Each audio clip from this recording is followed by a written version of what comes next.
Baik, selamat pagi untuk jemaat dan simpatisan sekalian yang saya kasih di dalam nama Tuhan kita Yesus Kristus. Selamat pagi.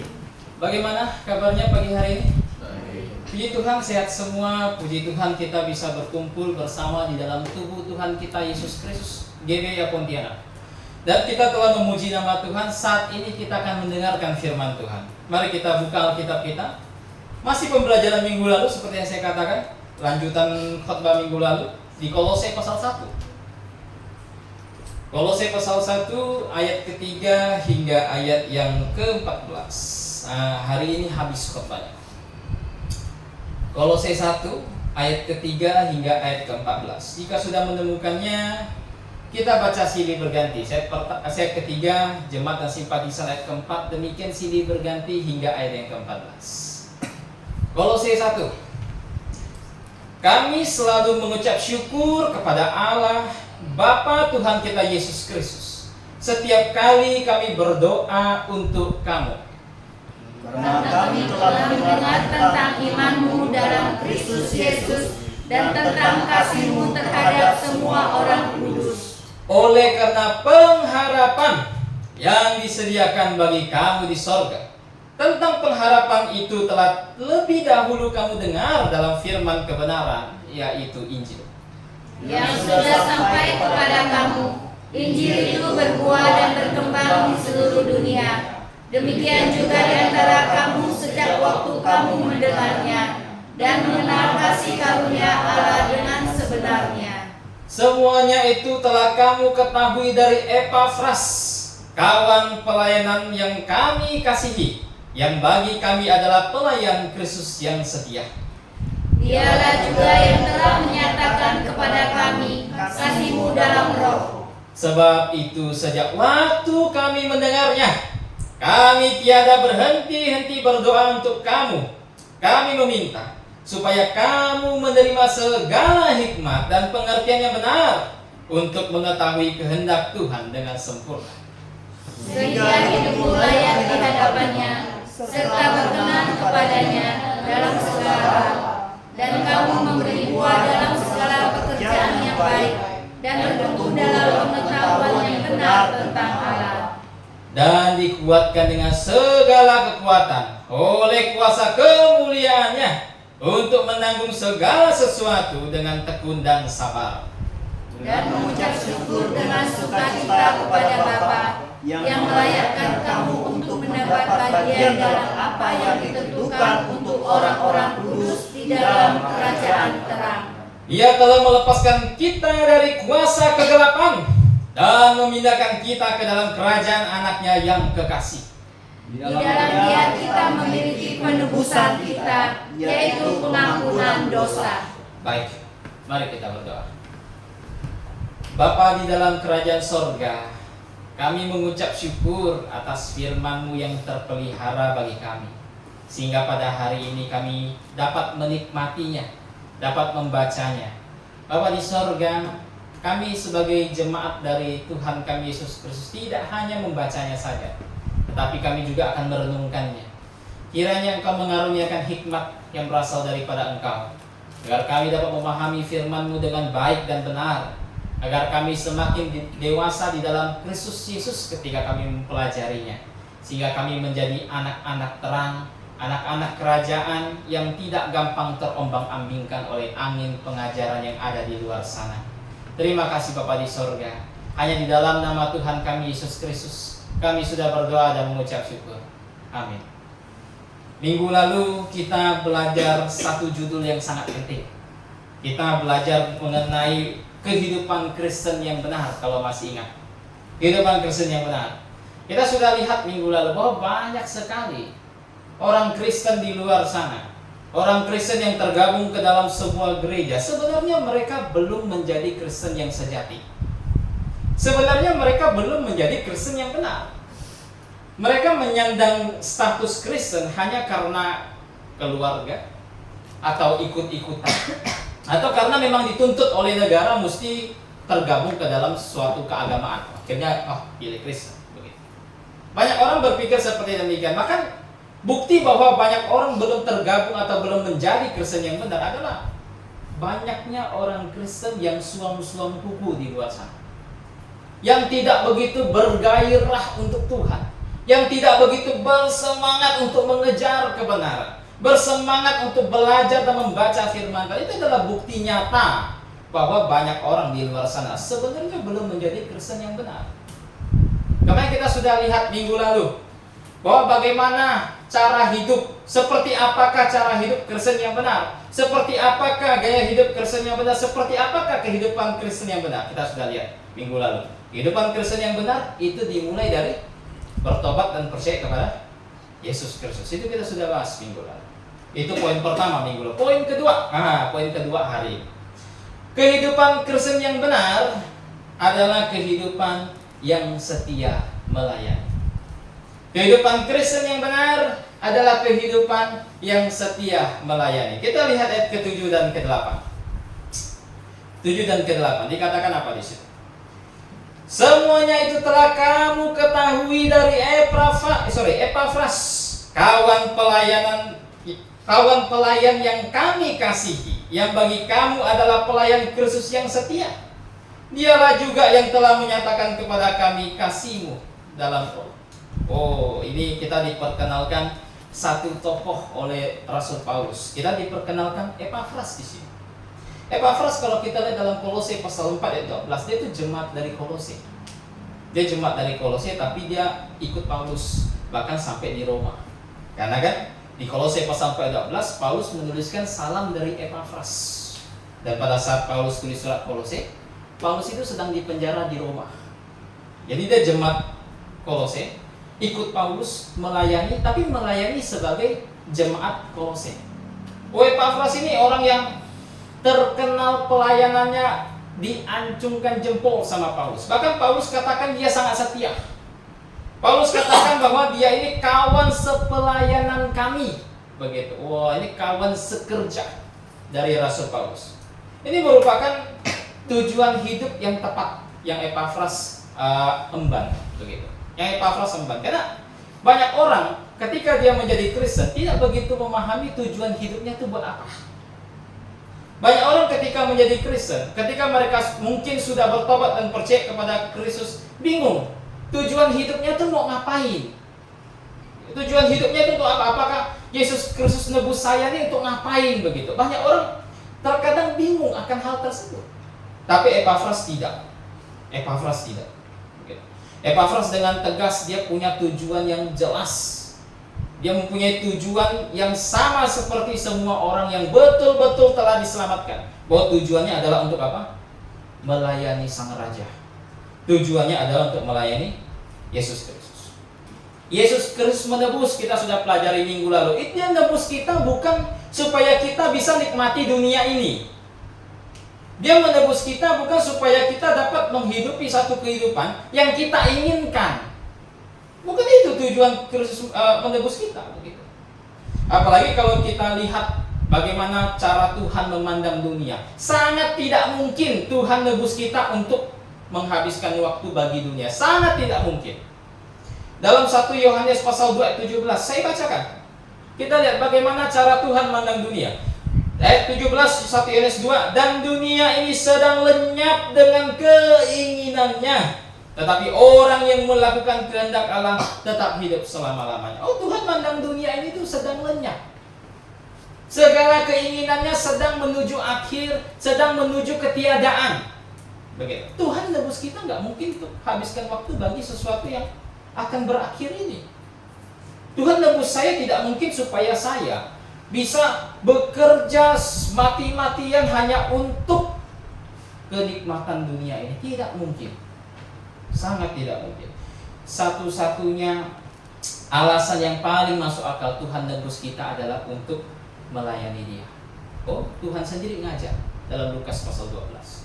Dia berkata ada seorang yang kaya raya, punya harta sangat banyak.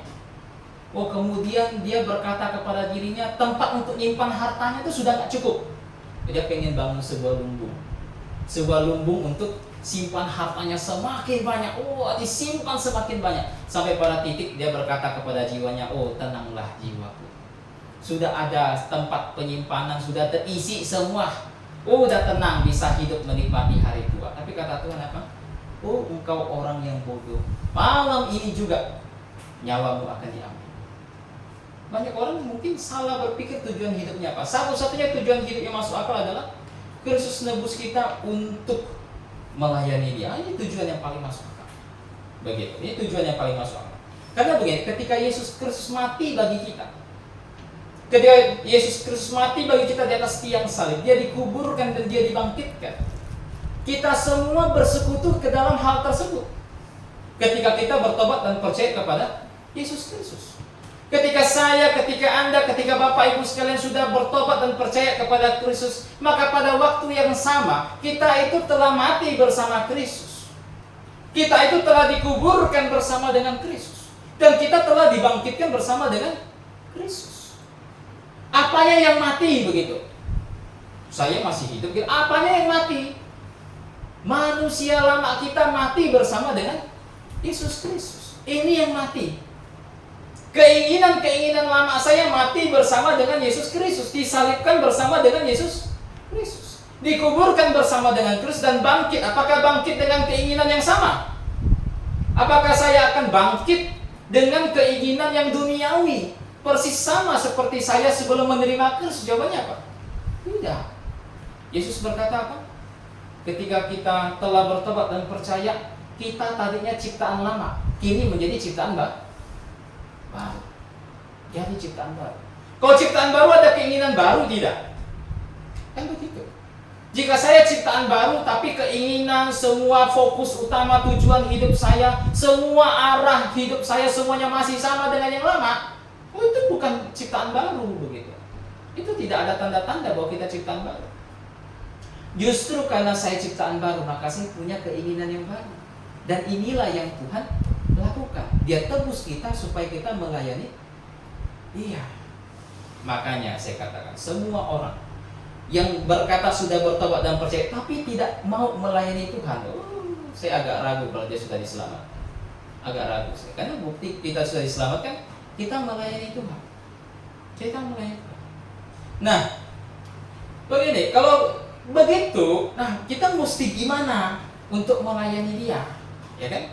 Bagaimana cara supaya kita bisa melayani Dia? Karena kita ditebus untuk melayani Dia. Bagaimana caranya, saudaraku? Bagaimana? Bagaimana cara supaya saya melayani Dia sehingga saya menjadi Kristen yang benar? Bagaimana? Oh, banyak orang punya angan-angan yang besar. Wah, saya pengen melayani Tuhan dengan cara kumpulkan harta sebanyak-banyaknya. Nanti saya sumbang ke gereja. Wah, bagus itu. Sumbang ke gereja, bangun gedung dan lain sebagainya, kemudian support penginjilnya, sampai belikan mobil atau apapun itu. Ada orang punya angan-angan seperti itu. Ada orang punya angan-angan, oh saya pengen melayani Tuhan, saya pengen pergi ke Afrika, jadi misioneri. Waduh, ini angan-angan yang besar. Saya kepengen melayani Tuhan, saya kepengen menjadi pengkhotbah. Banyak angan-angan yang besar. Saya pengen melayani Tuhan, saya pengen mendedikasikan hidup saya untuk sekolah teologi, tamat dan menjadi pengkhotbah. Angan-angan yang besar. Tapi angan-angan bukan pelayanan. Begitu. Angan-angan bukan pelayanan. Apa yang kita pikirkan, yang kita inginkan itu bukan pelayanan. Kita bisa punya angan-angan yang sejuta banyak begitu, angan-angan. Tapi jika tidak ada satu hal pun yang kita kerjakan bagi Tuhan, angan-angan kita bukan pelayanan. Kan begitu. Nah sekarang bagaimana caranya supaya kita bisa melayani dengan benar di hadapan Tuhan? Begitu. Bagaimana caranya?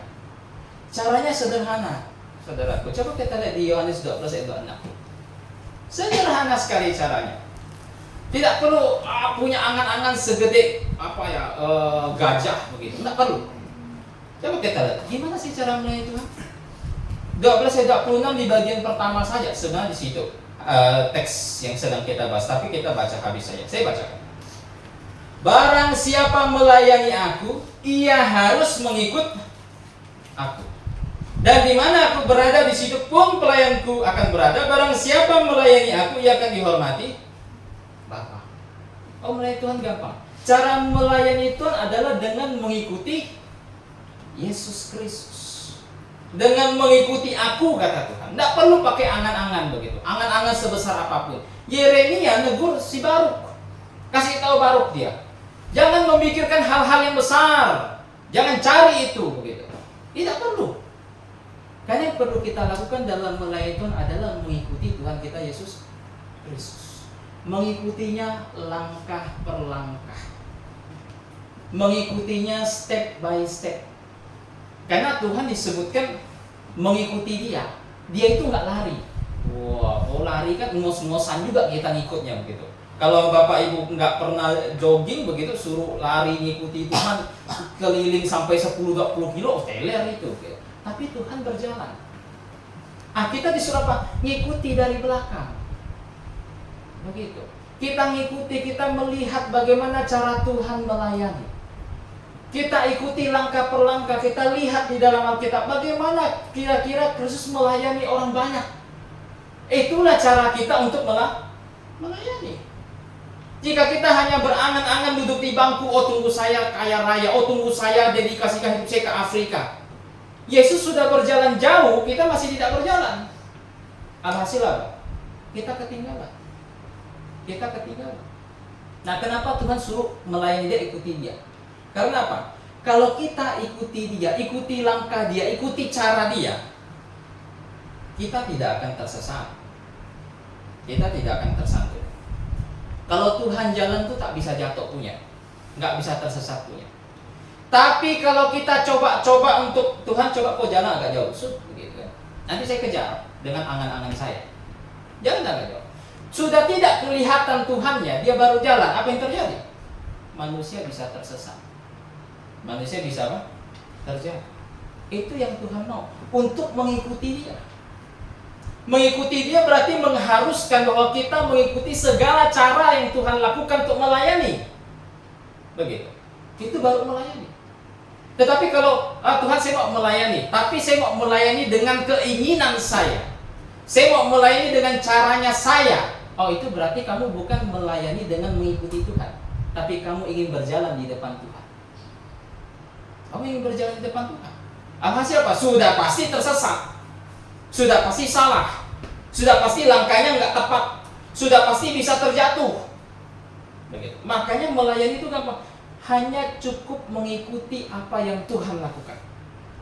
Kita lihat bagaimana cara Tuhan melakukan pelayanannya. Itu tercatat dalam 4 Injil sekaligus. Bagaimana dia mengekspresikan kasih. Bagaimana dia mengekspresikan giatnya dia melayani. Begitu. Tidak perlu berpikir mesti ke Afrika. Kerjakan dulu langkah paling pertama itu. Kalau dijalankan pasti ada langkah pertama. Langkah pertama ini kerjakan dulu. Yang paling sederhana apa? Beritakan Injil. Oh, ini paling sederhana. Kasih tahu ke orang tentang Yesus Kristus. Ini paling sederhana. Ini yang paling sederhana. Lakukan yang ada di depan kita. Kerjakan apa yang Tuhan percayakan kepada kita langkah per langkah. Itu baru melayani Tuhan. Tidak perlu berpikir angan-angan. Hari ini bisa apa? Kita kerjakan. Saya bisa apa? Kita kerjakan. Saya mau melayani apa? Kerjakan. Latihan. Saya pengen memimpin pujian, latihan. Kalau tidak melangkah, hanya duduk, ya udah, begitu sampai kapan? Saya ingin apa? Saya ingin menjadi pemain musik, latihan. Mainkan, kerjakan. Baru langkah per langkah mengikuti Tuhan kita Yesus Kristus. Sampai kepada mana? Sampai kepada kemuliaannya. Begitu. Ke tempat yang tadi Yohanes 14 ayat 6, ke tempat di mana aku berada, di situ hambaku berada. Sampai ke situ finish pelayanan. Oh, saudara. Apalagi di Kolose 1 ayat 7 sampai 8, Epafras itu nggak hanya melayani, tapi dia dikasih satu predikat yang begitu luar biasa. Predikatnya apa di situ? Dikatakan begini. Semuanya itu telah kamu ketahui dari Epafras, kawan pelayan yang kami kasih, yang bagi kamu adalah pelayan Kristus yang apa di situ? Setia. Waduh, ini satu hal yang sulit untuk ditemukan. Satu hal yang sulit untuk didapatkan oleh banyak pelayan pada masa kini. Orang-orang yang mengaku hamba Tuhan. Sangat sulit. Bahwa dia adalah pelayan yang setia. Ini Epafras.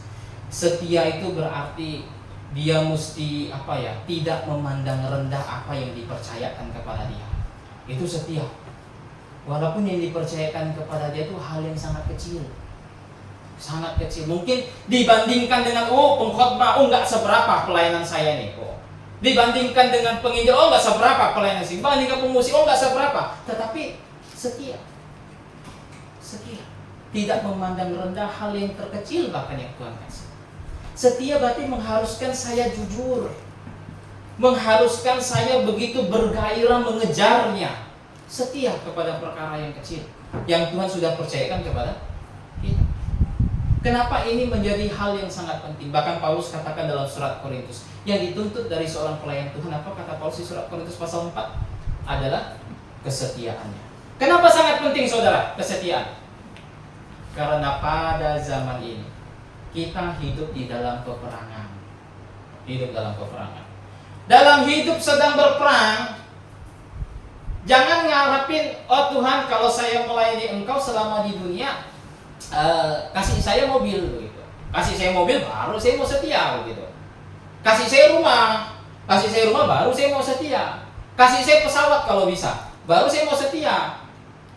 Tapi yang namanya sedang perang, ngapain? Nggak mungkin kita ngarapin itu. Kalau kita benar-benar sedang perang, apa yang kita dapatkan? Apakah rumah? Apakah pesawat? Yang kita dapatkan apa? Luka. Namanya perang kan? Yang kita dapatkan itu luka. Ditembak musuh, pak katanya. Tapi mungkin bangkit berdiri, kaki berdarah-darah dicongkel pelurunya. Itu yang kita dapatkan selama kita berperang. Tapi ketika peluru melesat, anak panah dari si jahat menembak, kena nih, di bagian perut sisi kanan saya kena. Apakah langsung sulit peperangan ini? Sudahlah, saya tinggalkan pelayanan. Apakah begitu? Sulit ini.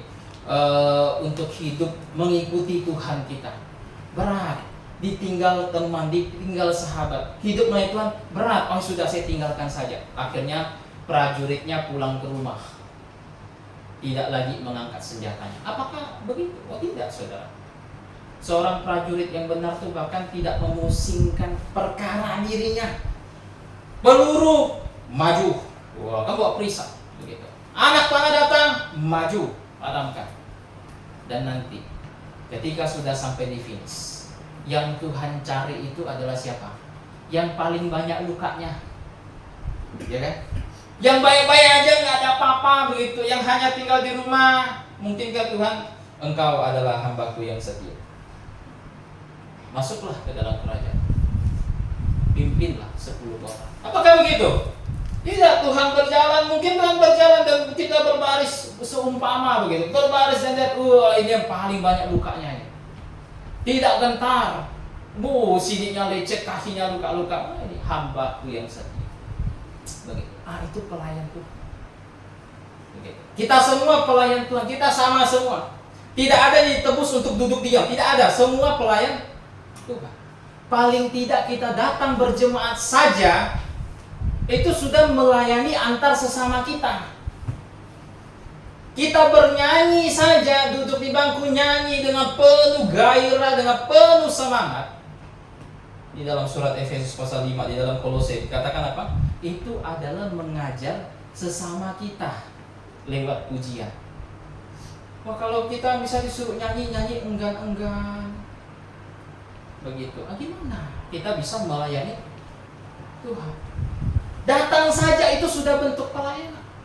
Setialah pada yang kecil, maka Tuhan akan kasih yang lebih besar. Ikuti Tuhan langkah per langkah, barulah kita bisa menjadi orang Kristen yang benar. Saya sering katakan, kutip satu buku, David Lord ketemu dengan seorang pengkhotbah, nanya, berapa orang di tempat ini yang melayani? Jemaatnya ada 1000, yang pelayanan cuma 100. David Lord berkata, mungkin yang 100 itu saja yang selamat, yang lain hanya ikut-ikutan. Kalau GBA Pontianak, puji Tuhan, semua semangat melayani, amin. Amin, begitu, harus. Ini adalah bukti bahwa kita Kristen yang benar, begitu. Itu hal yang kedua. Hal yang ketiga, yang terakhir untuk khotbah Kolose pasal 1 ayat 3. Kristen yang benar adalah Kristen yang punya kehidupan yang dipenuhi oleh pengetahuan akan kehendak Tuhan dan penuh dengan segala hikmat dan pengetahuan rohani. Kita lihat ayat 9. Ayat 9 apa di situ? Sebab itu katanya, sejak kami mendengarnya, kami tiada berhenti-henti berdoa untuk kamu. Kami meminta supaya kamu menerima segala hikmat dan pengertian yang benar untuk mengetahui kehendak Tuhan dengan sempurna. Oh, Kristen yang benar adalah Kristen yang dipenuhi oleh segala jenis pengetahuan. Oh, nggak bisa enggak, saudaraku. Tidak bisa tidak. Pengetahuan itu hal yang sangat penting. Tidak bisa tidak. Tidak bisa tidak bahwa ketika saya hidup di dunia ini, pengetahuan yang benar tentang Allah itu menjadi satu hal yang sangat penting bagi manusia, sangat penting. Apalagi kalau saya sudah jadi Kristen, tidak bisa tidak. Kalau saya tanya Bapak Ibu, saudara-saudari sekalian, misalnya, kenapa kita mau menyembah Tuhan kita saat ini? Oh, kenapa? Ya kan? Pemazmur, kalau kita baca kitab suci, kasih tahu alasan kenapa dia mau sembah Tuhan. Oh, karena dia punya pengetahuan tentang Allah. Dia tahu bahwa Allah yang menciptakan segala sesuatu. Dia tahu bahwa Allah yang membebaskan Israel dari tanah Mesir. Dia tahu bahwa Tuhanlah yang membawa Israel ke tanah Kanaan dan memberikan mereka tanah sebagai milik pusaka. Dia tahu bahwa Tuhanlah Tuhan yang hidup tidak sama seperti dewa-dewa, yang punya hidung tapi tak bernapas, punya mulut tapi tak berbicara, punya telinga tapi tidak mendengar. Dia tahu itu semua. Dia punya pengetahuan tentang Allah. Sehingga apa? Oh, dia dipenuhi dengan sebuah gairah yang besar untuk menyembah Tuhan. Pengetahuan tentang Allah itu tidak bisa tidak. Itu jadi hal yang penting karena itu berhubungan dengan persekutuan kita dengan Allah. Kalau saya tanya kepada saudara-saudari yang masih muda-muda ini, yang mungkin belum punya pasangan, Anda mungkin suatu saat akan berpacaran dan lain sebagainya. Kenapa Anda pilih orang itu yang akan menjadi suami atau istri Anda? Kan begitu. Tentu karena saya banyak tahu tentang dia. Kalau segala sesuatu saya nggak tahu tentang dia, oh jangan kau nikahi. Takutnya ternyata, oh dia baik pas pacaran. Pas rumah tangga bonyok, biru sini, berdarah sini, gigi robotiga begitu. Kenal dia sampai baik, kenal dia sampai seluk-beluk, baru ambil keputusan. Bagaimana dengan Tuhan? Apa yang membuat kita bisa semakin dekat sama Tuhan? Semakin punya hubungan yang sangat intim, persekutuan yang intim dengan kenapa? Jika kita semakin tahu tentang apa? Tentang dia. Wah, barulah keintiman persekutuan itu muncul. Begitu. Makanya orang Kristen yang benar tidak bisa tidak, harus ada progres dalam pengetahuannya. Harus ada peningkatan dari hari ke hari, dari bulan ke bulan, dari tahun ke tahun. Harus ada peningkatan pengetahuan kita tentang Allah pencipta kita. Kalau tidak ada progres, antara dua. Yang pertama, kalau tidak ada progres, mungkin orang tersebut sebenarnya belum diselamatkan. Mungkin. Karena dalam 1 Korintus pasal 2 ayat 14 dikatakan bahwa orang yang belum diselamatkan, orang yang tidak mengenal Tuhan, bagi mereka firman Tuhan adalah suatu kebodohan. Ini kan wajar bagi orang yang belum diselamatkan, ya betul ya? Sangat wajar. Bagaimana orang yang belum diselamatkan membaca firman Tuhan, kemudian tahu Yesus bangkit dari antara orang mati, Yesus mati menanggung dosa seluruh dunia, Yesus akan datang kembali. Bagi mereka semua itu apa? Itu hal yang bodoh. Itu hanya bohong. Itu hanya kekonyolan, hanya cerita fiksi dari kekristenan. Mungkin tidak pengetahuan dia bertambah tentang Tuhan. Sangat jelas tidak mungkin. Kenapa? Karena bagi mereka adalah kebodohan. Jika tidak ada progres, bisa jadi belum diselamatkan.